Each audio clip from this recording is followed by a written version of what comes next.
Hello, and welcome to East Africa NGO. I am your host, Patrick Hill.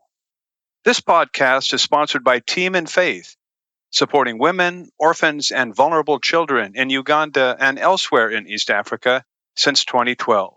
I know many people who have been to Africa, but more than once, or twice even. It's a familiar story. One of them is Wendee Nicole, a freelance journalist who visited Uganda in 2014 to research and write about the mountain gorilla. A funny thing happened on the way to completing her assignment. She found another one. After returning to the U.S., she started a charitable organization called Redemption Song Foundation. Its focus is on the Batwa Pygmies, an indigenous tribe from the Wendee impenetrable forest, now marginalized. She returned to Uganda to support the Batwa men, women, and children. Joining me now via Skype is Wendee Nicole of Redemption Song Foundation. Wendee, thanks for joining me today on East Africa NGO. Thanks for having me. Back in 2014, you were in Uganda researching and writing about the mountain gorilla and the intersection of conservation and human lives. But you found something else that upended your life. Can you tell us about that and that experience and how it's changed your life since then? Yes, I was a journalist. I'm still a journalist, but I was on a grant and I went over to Africa to visit my favorite animal since I had been about 14 years old, the mountain gorilla. But my heart was really taken by the Batwa people instead. So, I was writing, like you said, about the intersection of how conservation and human livelihoods can coexist peacefully or sometimes not. In the case of the Batwa, they were evicted from the forest and they were living in extreme poverty because this was a hunter-gatherer population that was brought out of the forest and given nothing, no land, no compensation. And so several different nonprofit organizations came in and tried to help them get land, medical care, etc. But by 2014, they were still really suffering. And so it was really two things that changed my life and hopefully also the Batswa's lives for the better, at least the village that I work in. And that was, I went on the Batwa Experience, which was an amazing cultural dance program with the Batwa. And they danced and we shared food and we learned about their hunting and how it was in the forest. And it was just like a really fun, exciting, moving experience. But then the next day, I actually went to a village where they were living now. And, what I saw just utterly broke my heart. The kids were malnourished, very large bellies, bones protruding, and a lot of despondency in their eyes. I've seen poverty really around the world. I had been to every other continent, traveled quite extensively, but this was different. It felt like a lack of hope. And I really felt, as a Christian, I felt God moving in me. And I basically, long story short, went back to the United States and sold my house. And within a few months, I had moved to Uganda to start Redemption Song Foundation to try to, give them a hand up in some of the, their health and their livelihoods. Well, sounds like you were all in at that point.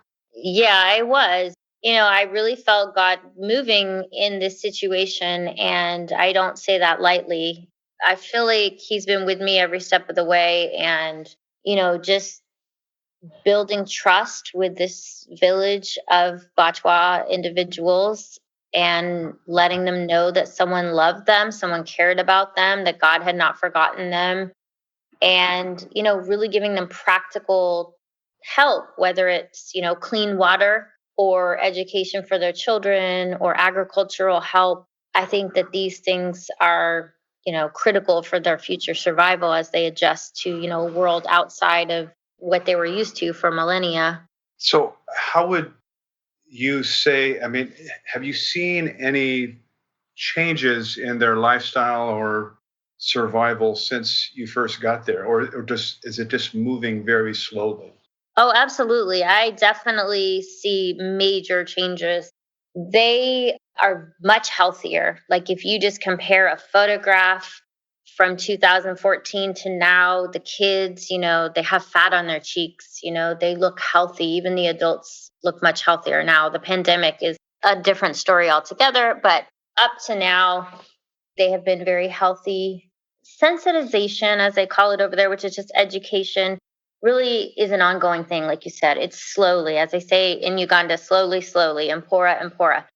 But we have worked with them daily. I have staff on the ground. I lived there for 3 years, but I'm now back in the United States. But I interact with my manager daily, and she interacts with them daily. We talk to them on the phone. We have one of the Batwa is employed by us in the village. So he goes around, makes sure everybody's washing their hands, they're wearing their masks, they're, cleaning their dishes, or using their drying racks.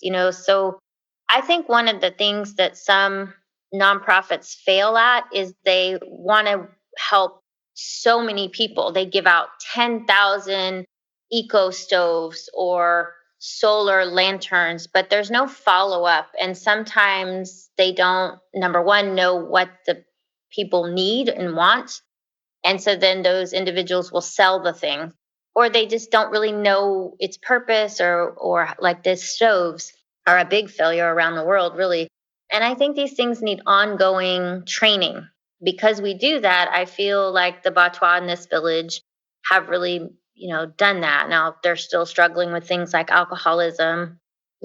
Some of the older people have dropped out of school. Not the kids, all the kids that we've sponsored have stayed in school, and I'm really proud of them for that. But some of like the 20-year-olds, aren't necessarily on the right path. But this is, it's a generational thing, and it's going to take time. But I've definitely seen positive changes. For a Westerner to get over to Uganda and encounter the Batwa, as you say, it can be stunning and shocking. And especially if you look at their living arrangements, or at least their ancestral living arrangements. I'm sure when you first encountered them at the Batwa experience, you saw the huts that they lived in, just with branches and sticks and things like that. How would you describe the transition they've made in their living arrangements? Well, when I first went to Kalehe Village, which is the village that Redemption Song works in now, some of them were living in those traditional huts still, like one single woman in particular. And you see it, as a Westerner, and you think nobody should be living like this. And her husband had been murdered. And so she was just there on the land and didn't really have the ability to build a house.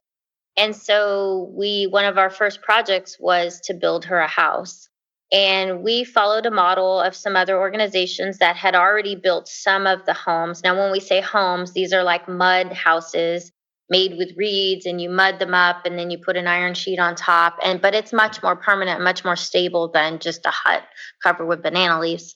So we did that, and that helped to build trust with the community. And I think trust is essential. I mean, that's actually the grant that I was over there on, was about how trust is literally the glue that holds projects together.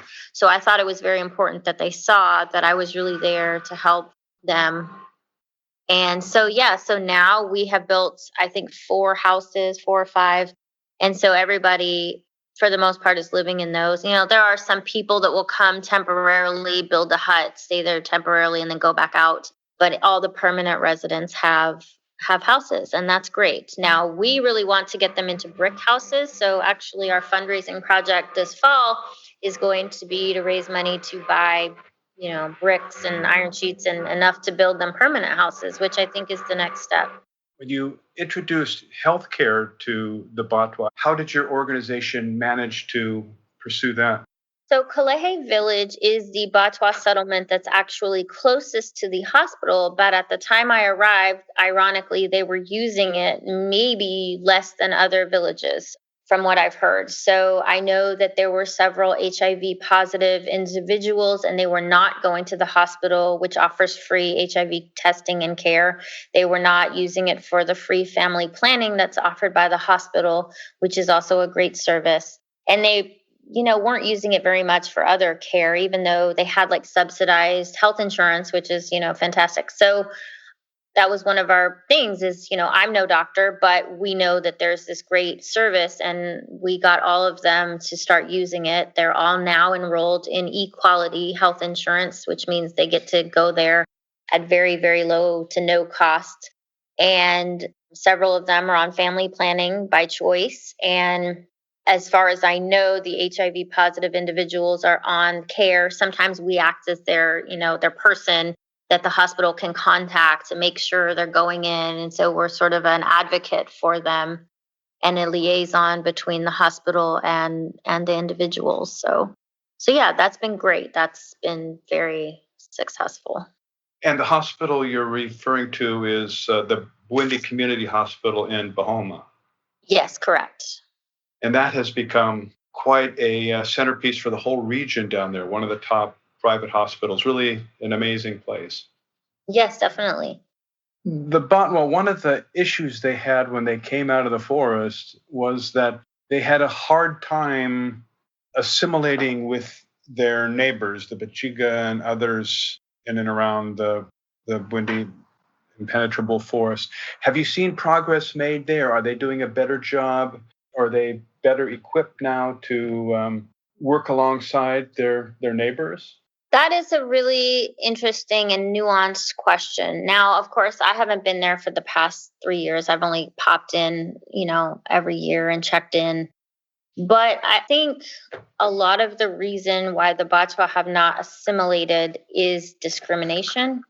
I think that there is ongoing tribalism and discrimination towards them. I've seen this, I'm not going to call out any individuals or organizations, but, it's just sort of, it's similar to racism in America, that it's the white people that need to learn how to deal with their own biases.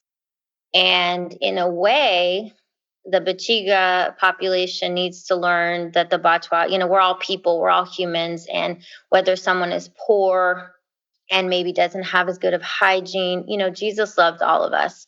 He, in fact, called out when the wealthy would not let the poor into their church or whatever, those kind of parables. And I think that the Batwa cannot educate themselves overnight and assimilate overnight because of what has been perpetrated upon them, the injustices. And so it's going to take time for the kids to grow up, the kids to get educated, and some of them will drop out, but maybe their grandchildren, it's going to take a long time. But meanwhile, the other population, the dominant population, should treat them with respect, understand where they're coming from. And, this is a very complicated and nuanced situation. And I'm here as an outsider seeing this and observing it and reading about it. But, I don't have all the solutions and all the answers. But maybe that was more than you were looking for. But I really think, it's not necessarily on the Batwa to assimilate. It's on the Batwa to be human, to live, to do their best, to love their children, to eat healthy, to make good decisions for themselves. Do you see what I'm saying? No, I think that's an excellent answer you've given. I mean, the responsibility is on both sides. It's not just up to the forest dwellers. Right, right.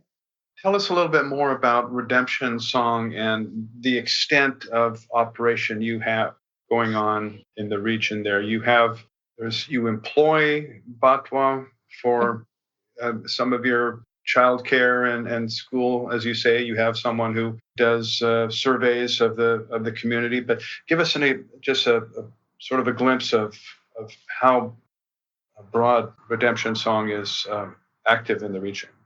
Okay, great. So we are actually a relatively small community-based organization in Uganda. We work mostly with that one village, which has around 50 individuals. We have done other projects outside, not just working with Batwa, such as we built a classroom and a school in Uganda, which is a neighboring village. And we support Kagizi Vocational School, which is next door. Although we don't have any children there, we just support them as needed. And so we do other projects in the community, but our main work is with this village, and it's sort of our I don't want to say pilot projects because we've been going on 6 years, but I feel like we are there to see what works and what doesn't, and to see through our projects, which are seeing a Batwa population healthy and thriving. So kids educated, individuals healthy, and getting good nutrition, which was a big problem. And during the pandemic, we've been giving them some food relief, but more importantly, we started these agricultural projects that are super exciting that we weren't doing before. Like, we got rabbits for the Batwa. We're about to get goats. We also hired some people to train them on creating nursery beds so that they can grow vegetables. They have already know how to grow things like cassava and millet, but we want to increase their nutrition, but also plant enough that they can sell those vegetables and make money, because they are struggling, like a lot of people in Uganda, without tourism. And this population, that's how they made their money. They were dancing for tourists and selling baskets. So without that, they were like, oh no, what are we going to do? But the pandemic has been, a mixed blessing, because for them, they've been staying home for the past 9 months, and that means they have time to do agriculture. So instead of going to the town and drinking or, dancing and then spending what they got, they're actually working and they're doing amazing things in their village. So that's what we do. We also got them solar panels on their houses so they have lights. We bought the education materials for their kids that have been offered by, normally we sponsor the kids in school, but since there's no school this year, there's educational packets provided by the government. We bought those for everybody.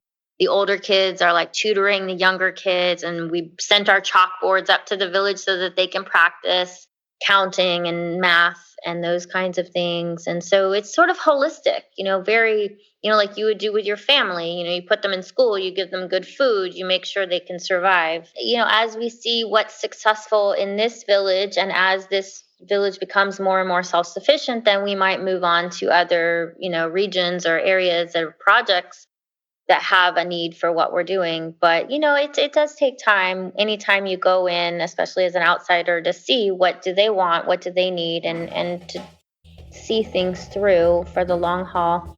Planting 1,000 trees on Saturday. So that's like very exciting. Native trees to help mitigate climate change and to provide. So some of them will be fruit trees. So that will provide not only forest cover, the Batwa are forest people. And so right now everything's deforested outside of the park. So to provide, some forest cover, we planted coffee. So it will be shade grown coffee, and then some fruit trees so that they have more food and more things to sell. So yeah, it's going to be like a food forest up there. So if people are interested in learning more about Redemption Song, or if they want to make a contribution, what's the best way to do that? We have a website, which is www.redemptionsongfoundation.org. There is a donate page on there. People can donate via PayPal, and there's a link from our website, or you can just go to redemptionsongfoundation@gmail.com and donate to that on PayPal. You can also email me at that information. I'm the director, and I can field any questions about our work, or, we are a 501c3 nonprofit in the United States, so donations are tax deductible from here. And we're always looking for volunteers. So that's another thing, if anybody has an interest, and we always want prayer too. So that's a good way to help. So Wendee Nicole, founder and director of Redemption Song Foundation, operating in southwestern Uganda. Thank you very much for joining me today on East Africa NGO. Thank you so much for having me. It's been a pleasure. To learn more about Redemption Song or to support Wendee's work, once again, go to redemptionsongfoundation.org. Thank you for listening today. This program is sponsored by Team in Faith, lifting lives and raising hopes in Uganda and elsewhere in East Africa since 2012. If you are able and interested, make a donation to support our projects involving women, orphans, and vulnerable children. Visit our website at teaminfaith.org. I'll be back again soon to introduce you to another organization that is helping our brothers and sisters in East Africa. For East Africa NGO, I'm Patrick Hill.